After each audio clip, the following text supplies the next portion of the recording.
안녕하세요. 보험은 김상진입니다.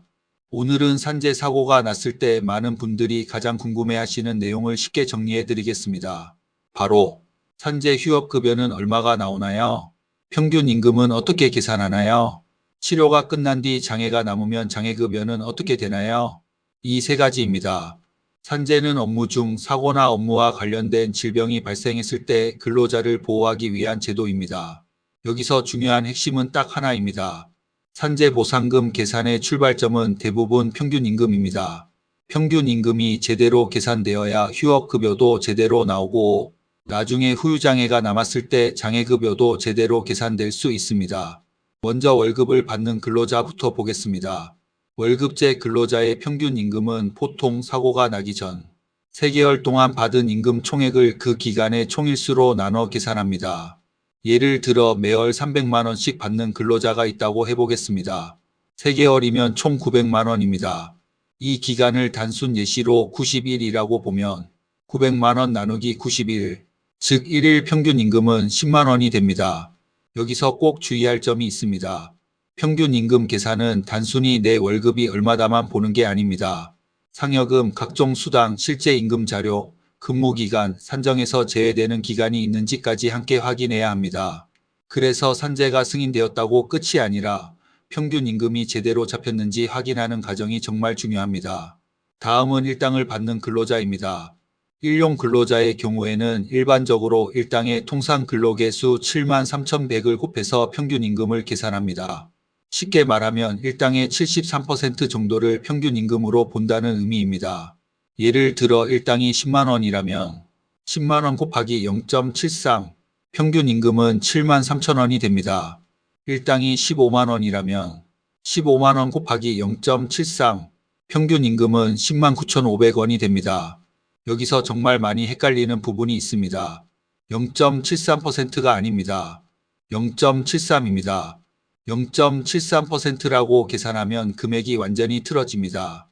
반드시 73,100 또는 0.73으로 이해하셔야 합니다. 그럼 휴업급여는 어떻게 계산될까요? 휴업급여는 산재로 치료를 받느라 일을 하지 못한 기간에 대해 지급되는 급여입니다. 기본 계산은 1일 평균 임금의 70%입니다. 예를 들어 평균 임금이 10만 원이라면 하루 휴업급여는 7만 원입니다. 만약 평균 임금이 7만 3천 원이라면 7만 3천 원 곱하기 70%, 하루 휴업급여는 5만 1,100원이 됩니다.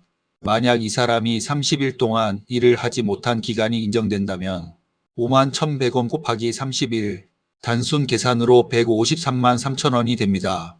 다만 여기서도 중요한 점이 있습니다. 치료기간 전체가 무조건 휴업급여로 인정되는 것은 아닙니다. 주치의 소견, 치료 경과, 실제 취업하지 못한 기간, 근로복지공단의 승인 여부에 따라 달라질 수 있습니다. 즉 병원에 오래 다녔다고 해서 그 기간 전체가 무조건 휴업급여로 지급되는 것은 아닙니다. 산재에서는 요양 때문에 일을 하지 못한 기간이 중요합니다. 그리고 치료가 끝난 뒤에도 몸에 후유증이 남는 경우가 있습니다. 이때 검토하는 것이 장애급여입니다.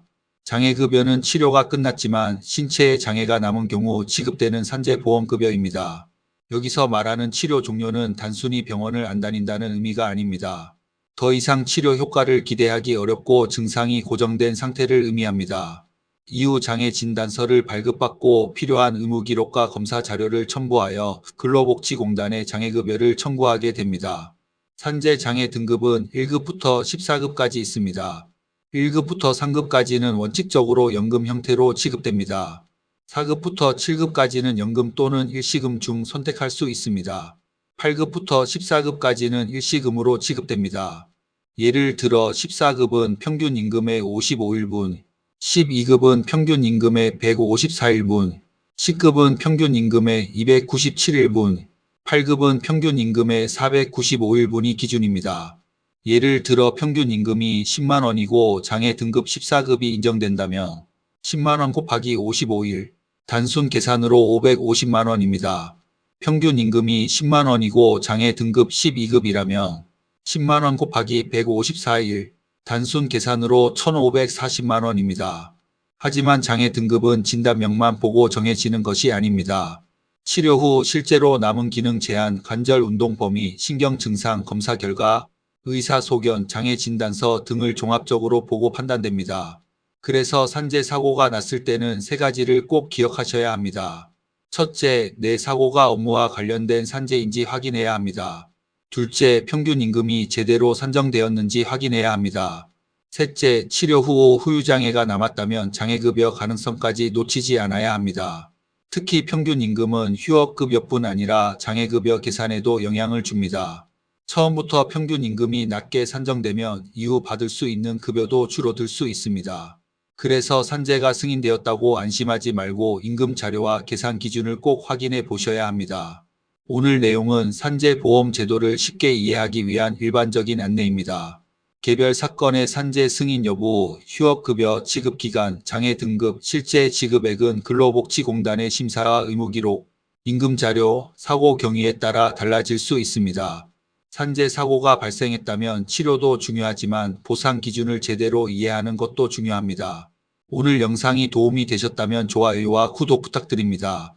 궁금한 점은 댓글로 남겨주세요. 보험의 가치는 보상입니다. 지금까지 김상진이었습니다.